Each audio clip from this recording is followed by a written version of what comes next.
สไปที่พี่น้องในคลิปนี้ทิพกาซิมาขอเพิ่มเติมเกี่ยวกับ2เนาะ FC ก็คือสีสับสนและตอนนี้2ใดเป็น2ใดและตอนนี้ทิพก็ได้เปลี่ยนซื้อ2ใหม่แล้วพี่น้องและบางคนก็สิสับสนว่า2ตัวใดเป็น2ตัวใดแล้วตอนนี้เนาะเพราะว่ามันลาย2ขอเว้าอีกเทื่อนึงเนาะ2ทับมิตรของทิพนั่นก็คือ2ทิพซาวลาวทิพ Channel ที่ว่ามีผู้ติดตาม 200,000 กว่านั้นถึกปิดสร้างได้ ปิดสร้างได้วันที่18 เมษายนแต่ว่าก่อนหน้านั้น1 เดือนหันแม่นส่งน้องสาวที่ถึกปิดสร้างได้2นั้นชื่อทีมงานทิพซาวลาวก็คือ2นี้ตอนนี้ได้เปลี่ยนสื่อมาเป็นสื่อแดง Channel แล้วเด้อพี่น้องเพื่อให้มันแตกต่างจากสื่อของทิพบ่ให้มันเกี่ยวข้องกันเนาะหลังจาก2นี้ถึกปิดสร้างได้ไป2ทิพนะก็ปิดถึกปิดสร้างได้ตามกันตอนนั้นทิพก็คิดว่ามันเป็นน้ำ2แม่น้องนิวบ่ตอนนั้นก็เลยว่ามันก็บ่ได้เกี่ยวของทั้งเมลหั่นนะเพราะว่าบ่ได้ใส่เมลเดียวกัน2นี่เมลต่างกันทีนี้ตอนนั้นทิพก็เลยอุทธรณ์ก็บ่ผ่านหลังจากบ่ผ่านเนาะมันก็มี5สาเหตุอีกก็เลยคิดว่าตัวได้เกี่ยวข้องกับผู้ได้อีกเพราะว่าเมลทิพก็คือว่าใส่คนเดียวอยู่ตอนนั้นจึงรู้ว่าเคยแอดเมลของ FC เขามาเป็นแอดมินเพื่อสวยทิพในการยืนยันตัวตนเวลาทิพเข้าไทยเนาะเพราะมันต้องใส่อีกเครื่องหนึ่งยืนยันตัวตนตอนนั้นก็เลยแอดเขามาก็เลยคิดว่ามันน่าจะเป็นน้ำเมลตัวนั้นบ่พอเมลตัวนั้นหั่นนะเฮ็ดช่อง YouTube เฮ็ด2เพลงลงเพลงและ2นี้ครับก็เป็นอีก2นึงที่ถือปิดสร้างได้ไปแล้วก็คือ2โปรไฟล์สีชมพูซึ่งตัวนี้เปลี่ยนชื่อมาเป็นสาวแก่งแห่งเมืองชนสาวแก่งแห่งเมืองชนนี่บ่แม่น2ที่ทิพตั้งในตอนนั้นเด้อ2ตัวนั้นมันปิวไปเรียบร้อยแล้ว2สิตั้งใหม่หั่นฉะนั้นแล้วทิพบ่สามารถสร้าง2ใหม่ได้เลยต้องแกะ2เก่าคัน2เก่าบ่ได้รับการแก้ไขทิพสิไปตั้ง2ใหม่ได้ก็คือบ่ได้นั่นแหละเป็นเหตุผลว่าเป็นหยังทิพคือวนเวียนมาอยู่กับ2เก่าคือบ่เลิกบ่แล้วเพราะว่าบ่สามารถตั้ง2ใหม่ได้พี่น้องคันบ่แก้ไขตัวเก่าอันนี้เป็นเหตุผลเนาะหลังจากที่แบบที่หัว2ทิพซาวลาวหั่นน่ะเกี่ยวข้องกับ2โปรไฟล์สีชมพูหรือว่า2สาวแก่งเมืองชนที่ทิพได้เปลี่ยนชื่อมาเป็นตอนนี้เนาะก็เลยได้มาแกะ2นี้ซึ่งแกะ2นี้ตอนช่วงที่ทิพไปไทยแล้วก็พอดีผ่านแล้วก็สามารถเปิดสร้างรายได้เนาะกลับมาลาวแล้วทิพก็เลยไปอุทธรณ์2ทิพซาวลาวหั่นผู้ติดตาม 200,000 ปลายนั่นคิดว่ามันสิผ่านเนาะเพราะว่ามันบอกว่าทีมนั้นต้องไปแกะ2ที่มีปัญหาก่อนหลังจาก2ที่มีปัญหาก็มาสร้างรายได้แล้วจึงมาแกะ2หลักได้ก็เลยกลับไปแกะ2หลักแต่ว่ามันบ่ได้พี่น้องมันบ่ได้แล้วที่นี่มันก็บอกว่าจะอุทธรณ์ได้อีกเทื่อนึงก็คือเดือนตุลาคมฉะนั้นแล้วทิพคิดว่า2นี้ก็เปิดสร้างรายได้แล้วแต่ว่ามันยังบ่สามารถแกะ2นั้นได้แล้วมันเป็นน้ำตัวใดอีกก็เลยคิดว่าก็ว่า2แม่น้องนิวนี่แหละหรือว่า2น้องสาวนี่มันน่าจะเป็น2ที่เกี่ยวข้องอีก2นึงเนาะทั้งที่เมลนะบ่ได้แม่นอันเดียวกันเด้คือตอนนี้หั่นนะ32นี่เมลบ่ได้แม่นเมลเดียวกันแต่ต้น2สาวแกงกับ2ทิพซาวลาวเกี่ยวข้องกันตอนนั้นเพราะว่าทิพเอาเมลของ2สาวแกงนี้ไปใส่ใน2นั่นเพื่อเป็นแอดมินห่วมกับ2นั่นแต่ว่าหลังจากมีปัญหาทิพก็ลบออกแล้วตอนนี้32นี่บ่เกี่ยวข้องกันแต่วันนี้หลังจากที่ว่าแก2นั้นแล้วแก2สาวแกงแล้วก็ยังบ่ผ่านก็เลยคิดว่ามันเป็นน้ำ2น้องสาวนี่ที่นี่ทิพก็เลยมาลงคลิปอยู่2น้องสาวเพื่อนับ 4,000 ชั่วโมงไหมเนาะเพื่อคิดว่ามันน่าจะเป็นน้ำ2นี่ที่นี่ก็ที่ก็เลยมาลงคลิปอยู่2นี้ลงในมือเดียว2สาวแก่งให้เมืองชนนี่ก็เลยถูกปิดนะพี่น้องลงคลิปอยู่2แดงChannelหรือว่า2ที่เว้าอยู่นี่แหละก็เลยไปถูกปิด2นั้นที่นี่ก็เลยหูเลยว่าเพราะว่าที่มาลงคลิป2นี้2นั้นก็เลยถูกปิดแล้วคำถามที่ว่าที่บ่ฮู้บ่ว่ามันสิปิดคือว่ามีคนเอามาแชร์ข้อมูลอยู่ว่าใส่โทรศัพท์เครื่องเดียวกันนั่นนี่มันก็เลยปิดมันก็เลยเกี่ยวของกันใส่เน็ตอันเดียวกันใส่บัญชี Google อันเดียวกันนั่นนี่เนาะโดยเฉพาะใส่โทรศัพท์เครื่องเดียวกันแล้วก็ถ่ายหน้าเวลาถ่ายหน้าออกไลน์2จังซี่คือตอนที่ทิพเสียนี่ทิพก็คิดแล้วคิดอีกเนาะแต่ทิพก็คิด คิดบ่ได้คิดแบบนั้นทิพย์คิดว่าคือ YouTube นั้นเว้าว่า2ทิพย์มีปัญหาน่ะย้อน2นี่ฉะนั้นแล้วคือทิพย์ก็เลยบ่ได้ป้องกันเรื่องนั้นว่าต้องแยกเครื่องอีหยังหั่นน่ะคิดว่ามันพ่วงกันอยู่แล้วหั่นนะก็เลยคิดว่าสลับบัญชีมาลง2นี่ก็คือสิบ่เป็นหยังเพราะว่ามันเกี่ยวข้องกันอยู่แล้วหั่นนะคันว่ามันบ่ทันได้เกี่ยวข้องกันแหละยันมันคิดว่ามันสิมาเกี่ยวข้องกันภายหลังหั่นอันนั้นแนวนั้นแม่นบ่แต่ว่าอันนี้หั่นคือมันเกี่ยวข้องกันเรียบร้อยแล้วก็บ่คิดว่ามันสิมาปิดจังซี่นะพี่น้องสาเหตุที่2ที่ถูกปิดสร้างได้ก็คือย้อน2ที่เกี่ยวข้องบ่ว่าจะเป็น2ลักทิปสาวลาวทิป Channel ผู้ติดตาม 200,000 กว่าแล้วก็2ร่อง2ที่มีปัญหาแต่ตอนต้นนี่ที่ทิปแก่นี่ถูกปิดก็ย้อนว่า2ที่เกี่ยวข้องอีกเทื่อนึงย้อนยังย้อนว่าที่ไปลง2นั้น32นี่มันอยู่ในโทรศัพท์เครื่องเดียวกันเนาะย้อนยังคือมี3หน่วยคือบ่แยก32ไปเลยคือถ้าสมมุติว่าแก้ได้นะทิพย์ก็สิแยกออกเป็น32ไปเลยทิพย์จะบอกให้มันอยู่เกี่ยวข้องกันเนาะในตอนนี้เพราะว่าตอนแต่ก่อนนะเขาใจผิดที่ว่าก็น่าจะเข้าใจถึงอะไรพี่น้องคือในหลักการหรือว่าธรรมดาความเกี่ยวข้องกันนี่ก็คือเอาเมลอันเดียวไปตั้งหลายๆ2คล้ายๆคือเบอร์เฮานะไปตั้งหลายๆ2นี่สิเนาะมันต้องเกี่ยวข้องกันอยู่แล้วแต่อันนี้เมลคนละอัน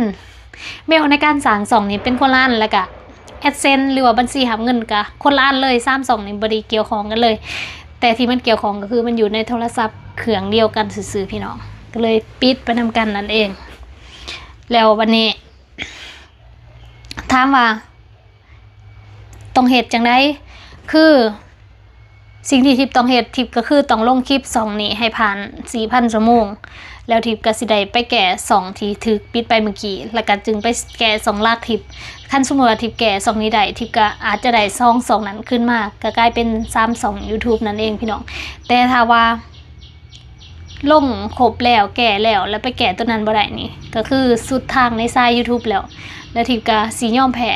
บ่เฮ็ดแล้วพี่น้องสำหรับเส้นทางสายนี้เนาะอาจจะไปเฮ็ดอันอื่นเฮ็ดคลิปอยู่บ้านฟ้าเพราะว่าตอนนี้มีรายได้จากบ้านฟ้าฉะนั้นแล้วคันว่าไปจนสุดทางแล้วมันบ่ได้ทิพย์ก็สิยอมแพ้แล้วพี่น้องก็อยากให้พี่น้องเป็นกำลังใจให้ทิพย์เนาะในการนับ 4,000 ชั่วโมงใหม่แล้วก็ช่วงนี้รู้สึกว่าเปลี่ยนบอนถ่ายคลิปดีบ่อาจจะออกเดินทางไปถ่ายคลิปดีบ่กำลังคิดอยู่กำลังแพลนอยู่นะพี่น้องเพราะว่าแบบคนดูก็อาจจะเบื่อเนาะอยู่แต่มองเก่านั่นนี่ยังนะและช่วงนี้มันยังบ่มีงานบุญประเพณีเนาะอาจจะแบบเดินทางได้ตอนนี้กำลังคิดอยู่ว่าสิขึ้นเวียงจันทน์บ่หรือว่าสิไปไสดีเพราะว่าอยู่เวียงจันทน์วันที่1นี่ก็สิมีงานน้องสาวสิเรียนจบมาแต่เกาหลีแล้วเพิ่นสิเฮ็ดมัดแคนก็เลยคิดว่าไปผุ่นดีบ่แล้วก็ไปสอถ่ายคลิปหรือว่าไปทางใดดีแต่นี่ยังบ่ทันได้ตัดสินใจพี่น้องนั่นแหละสิ่งที่เฮ็ดในตอนนี้คือต้องลง2นี้พี่น้องแต่ว่า2อื่นคันบ่ได้ลงไลน์มันก็สิปิดกันมองเห็นคันที่มีเวลาก็อาจจะไปลงทางนั้นตื่มแล้วก็ TFC คอมเมนต์ว่า2นี้ก็2ที่เพิ่งถูกปิดไปนะมันก็สร้างรายได้ได้แล้วคือบ่เฮ็ดแต่2นี้2เดียวไปเลยก็แล้วเนาะคือทีมพันเสียดาย2ลักเนาะพี่น้อง1นะผู้ที่ตาม 200,000 กว่าบ่แม่นสิปั่นกันง่ายๆบ่แม่นสิแบบคือแต่ก่อนนะคิดว่ามันยากแต่ว่าตอนนี้แฮ่งยากกว่าฉะนั้นแล้วคือในคลิปใน2นั้นทิปก็ลงคลิปลาย1,000 กว่าคลิป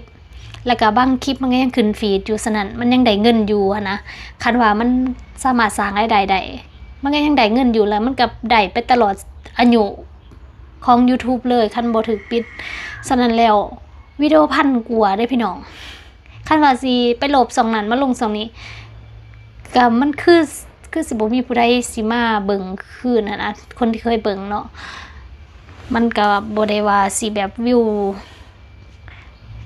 กลับขึ้นมา 100% นะพี่น้องคันว่ามาลงใหม่นะก็เลยเสียดายเนาะมันหลายคลิปเด้คือคนกลับมาเบิ่งคนที่เบิ่งแล้ว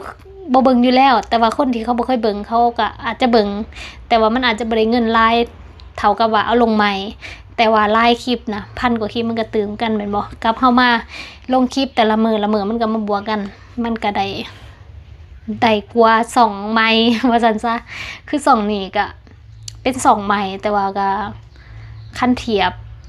วิวนะมันก็รายได้ดีอยู่แต่หายังน้อยได้100ปลายเหรียญนึงดอกคือเขาหมายว่านับใส่วิวมันก็ดีอยู่มันเป็น2ของเมกานะพี่น้องแต่ว่ามันก็ถูกปิดไปแล้วตอนนี้และที่พยายามแก้นี่ก็คือการมีรายได้2ทางย่อมดีกว่าทางเดียวอยู่แล้วแม่นบ่พี่น้องทิพย์ก็เลยแบบว่าแต่ก่อนน่ะมีรายได้จาก YouTube ก็พยายามไปเฮ็ดปานฟ้าเพื่อให้มันมีรายได้2ทางอันบ่พอไปได้รายได้ทางนั้นทางใดรายนี้พัดถูกปิดจังซี่นะพี่น้องก็เลยมาแก้ทางนี้เพราะว่ารายได้ทางนั้นนะมันบ่สู้ทางนี้เนาะเพราะว่าทางนี้คือ1วิว 1,000 วิวใน YouTube กับ 1,000 วิว 1,000 วิวใน YouTube เทียบกับ 10,000 วิวใน YouTube ในบ้านฟ้าเด้พี่น้องแต่ว่าคัน1ล้านวิวใน YouTube สิต่างกับ1ล้านวิวใน Facebook Live เลยในล้านบ้านฟ้านะประมาณนี้พี่น้องก็เลยเสียดายเนาะและอีกอย่างก็คือว่าถึงว่าซองนั้นมันสิบ่ได้เปิดสร้างรายได้ได้แล้วและทิพย์ก็ยังต้องลงคลิปอยู่ซองนั้นโดยเฉพาะ2กิจกรรมคือโรงเรียนจังซี่เนาะ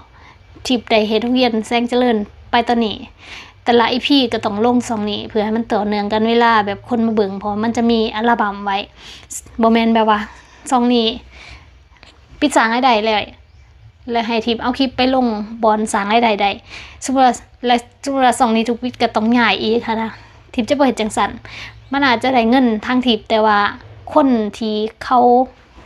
ให้งบมาเฮ็ดโรงเรียนน่ะเขาสิสับสนในการไปนำเบิ่งแต่ละอันแม่นบ่ล่ะมันก็บ่ต่อเนื่องกันจังซี่นะนั่นแหละก็เลยว่าเสียดายถ้าสิทิม2นั้นมันบ่แม่นง่ายเด้ขนาดทิพย์ตั้ง2มาปั่น2ที่มันเพิ่งถูกปิดไปนะผู้ติดตามก็ยังบ่ฮอด10,000เลยตอนนี้เนาะมันบ่ง่ายคือแต่ก่อนพี่น้องแต่ก่อนว่ายากเดี๋ยวนี้แฮงอยากหลายเท่าประมาณนี้พี่น้องแล้วก็สำหรับ2ถูกปิดนี่บ่แม่นเหตุผลอื่นเนาะเหตุผลน่ะทิพย์ก็เคยเอามาให้พี่น้องเบิ่งทั้งภาษาไทยภาษาอังกฤษสาเหตุที่มันปิดให้ย้อนหยังเอามาอธิบายให้เบิ่งแหละเพราะว่าบางคนบ่เข้าใจคิดว่าไปเกี่ยวของกับสาเหตุอื่นเนาะทิพย์ก็บ่ฮู้ว่าเพิ่นตั้งบ่เข้าใจหรือว่าเพิ่นบ่อยากเข้าใจก็บ่จักประมาณนี้พี่น้องจังได๋ก็ฝากพ่อแม่พี่น้องติดตามเป็นกำลังใจให้ทิพย์เด้อกำลังสะสม 4,000 ชั่วโมงใหม่พี่น้องถ้าแม่นมื้อปีนี้นะ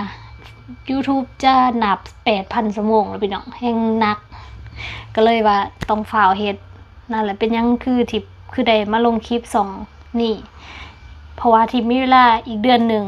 เดือนตุลานี่ก็สิได้ยื่นอุทธรณ์หมายแล้วนะก็เลยว่าอยากให้2นี้ผ่านไวๆก็เลยสิได้อุทธรณ์2นั้น